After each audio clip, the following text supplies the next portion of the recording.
Now, Eskom has clarified that its contractors are reducing the number of workers at the Medupi power station in Limpopo. The project in Lephalale is now nearing completion. Earlier reports suggesting the power utility was reducing its workforce at Medupi. Joining us now on the line from Eskom, who speaks for the utility, Khulu Phasiwe, good afternoon to you. Much to talk about, but first of all, just give us clarity in terms of job loss. How exactly is this going to be phased out? Thank you, Jeremy. So far, we have done 90% of the work at Medupi Power Station, meaning that most of the contractors that were there, actually some of them have left or are in the process of winding down, which is why we are now beginning to see this demobilization. So what Eskom was saying yesterday was that many of these companies have now indicated that they will be reducing their numbers between now and the end of the year. So in total, out of the 13,000 people who are currently working there, 7,000 of them will be completely demobilized by the end of the year. And that's what we were saying. But unfortunately, there were reports, as you correctly mentioned, that were attributing this to Eskom, saying Eskom is going to retrench people. We are not retrenching because they are not working for us, but they are working at our site. And this is just what we were emphasizing yesterday. And I'm assuming that this has always been the nature of the contractual relationship between you and those construction companies. 100%, Jeremy. Just like any other construction site, people come and build a mall. After they have built a mall, they move on to another mall somewhere or other project elsewhere. We, as a company, obviously, there have been many delays there for many years because of a number of issues. But ultimately, now things are moving on, which is why we are confident that by 2022, we should be done. And so confident are we that some of our managers there are actually telling us that we might actually finish this project before 2022, around 2020 thereabouts, but obviously we can't keep that one. We'll go for 2022, which is the one that we have communicated to our stakeholders and government as a whole. So, and that's what we are gunning at. Things are moving very swiftly there, and we are very happy with the progress. I want to get to the delays in just a moment, but just as far as these contractual jobs are concerned, I'm assuming then that the workforce would have been party to this, they would understand this, but is there any indication that Eskom has, as essentially the principal client, that there might be pushback in this regard? Jeremy, there have been engagements between Eskom and the contractors, so that the contractors, because these are their employees, they need to inform them so that we don't have any issues. Indeed, it is correct that there have previously been issues with some of the employees because fortunately or unfortunately, some of them were under the impression that for as long as the power station is not operational, they will still continue to work there. But the reality of the matter is, if you are a bricklayer and the bricklaying job has been completed, it means that obviously you have to move on so that the other people who are doing other things like maybe roofing or whatever else, they would move in so that they can complete the job.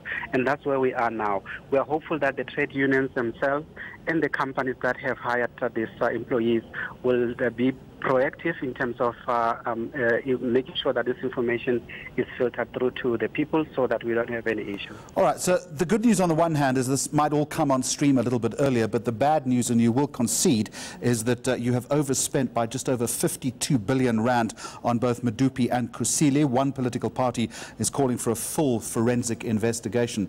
When push comes to shove, this entire project, or both projects, have been a complete catastrophe. Well, indeed, there have been delays on this project, Jeremy, and yes, with the delays came the cost overruns. We are the ones to acknowledge that this has been the case. But with Kusile, for example, Kusile, the unfortunate thing which has not been reported, I suppose, is that there was a time, I think around 2012, when Eskom had completely stopped the project altogether. So there was nothing going on there because at that time, Eskom had indicated that it does not have money. But as we say, all the delays obviously have a cost impact, which is what we are seeing now. Kusile, Medupi, on the other hand, work has been continuing there over the years gradually, and there was a time when there were work stoppages which are equivalent to 2 years, which is 24 months with work stoppages. All of those things have resulted in some of these delays that we are seeing now. But after Eskom had entered into a service level agreement with the workers and everyone there, including the contractors, things started moving, which is where we are at the moment. So let's look at some of those cost overruns if we can. Alstom South Africa, an overspend of 49.8%. MPS joint venture overspending by 6.6 billion rand. That's a 224% overspend on civils. Kusile Civil Works, 106% overspend. The list goes on and on. You will be well aware of it. One conclusion is that there was either extreme mismanagement of these contracts or that there was rampant fraud, corruption and malfeasance. Which was it? The issue of rampant corruption and malfeasance are currently being investigated. You'll remember that the chairman and the CEO of Eskom have indicated that we are going to go into many of these contracts to understand as to what has happened and where wrongdoing has been done, especially by our people. Action will be taken against them. And with the Commission of Inquiry starting soon, hopefully some of these things will also form part of this. But Jeremy, the other important thing that we need to be cognizant of as South Africans is that also we need to look into the construction industry. You'll remember that sometime last year, the Competition Commission had indicated that many of these companies had actually colluded in terms of inflating the prices and things like that. Hopefully some of these things will come out in the wash as these investigations are being completed. I'm not casting any aspersions on anyone, but all of these things need to be investigated so that we can understand. I accept the collusion argument to a point, but you would also take a fair degree of blame there when it comes to the management of these contracts. So Eskom surely would have dropped the ball in that respect.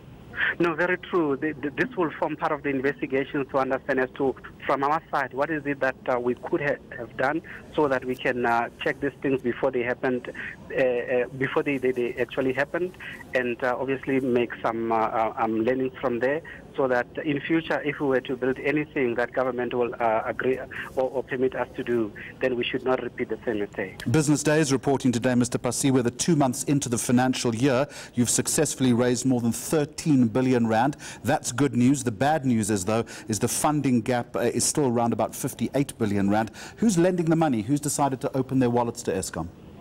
The money is coming from the domestic market, Jeremy, which is a good thing for us as a company. You'll remember that between July 2017 until January this year, Eskom was actually battling to raise money domestically, let alone internationally, because people were saying that there was a dark cloud around Eskom and they were not willing to sit down and discuss anything with us. But now that we have a new board and a new CEO, things are beginning to change for the better, and that's why we were able to raise that money within the 2-month period. We are hopeful that the remaining 58 billion rand, we will be able to raise it, because in total for the current financial year, Eskom needs just over 72 billion rand to execute the mandate that we have. Do you think you'll go back to the PIC to ask for more money? Well, the PIC at this stage are not part of what we are looking for, Jeremy. But remember, all of these things are on a voluntary basis. If they would like to assist us, then we will accept their assistance. Khulu Phasiwe from Eskom, thank you very much indeed.